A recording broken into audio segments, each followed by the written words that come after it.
Well, for more, I'm joined in studio now by France 24 journalist Taizi Parenti. Taizi, the internet has been buzzing all day today with speculation over who this anonymous author may be. Lots of fingers pointing at the Vice President. Yes, exactly. This is one of the most discussed subjects on Twitter right now in the United States. And it comes amid, as you said before, an uncomfortable situation with the Woodward book. So social media users are trying to combing through that op-ed, trying to find clues as to who wrote it. And there's much speculation that actually comes because of one word, which is when describing John McCain, the anonymous author said, "But we will always have his example, a lodestar for restoring honor to public life and our national dialogue."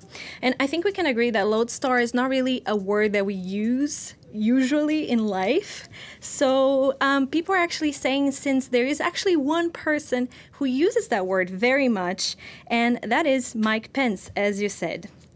Could Pence be behind this highly critical and damaging op-ed? Or maybe was it someone trying to pass by him, because since he's the one who uses that word so much, he has already denied any relation, any connection to the op-ed. So the questions that remain are, who wrote it, why now, and what consequences will it have? Well, on that fact that it is anonymous, that's something that Donald Trump has been complaining about today. But then his critics are saying that that's actually slightly hypocritical given his track record. Exactly.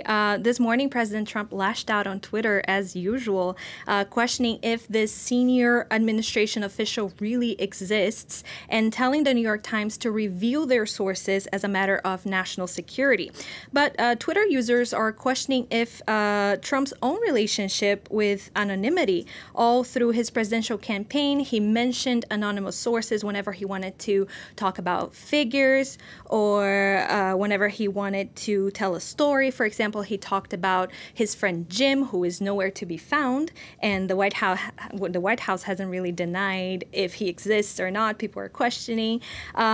He also, in 2012, even, he tweeted that an extremely credible source had told him that Barack Obama's birth certificate was a fraud, which was very grave. And even before that, he has, for example, pretending to be his own fake PR guy, John Barron, in the 80s, and he has used aliases such as John Miller in the 90s to pass information to the press. More recently, David Dennison, a name that appears in the Stormy Daniels case. So, as we can see, I think it's fair to say that Donald Trump's relationship with anonymity is somewhat ambivalent. Okay, thank you so much for joining us with that.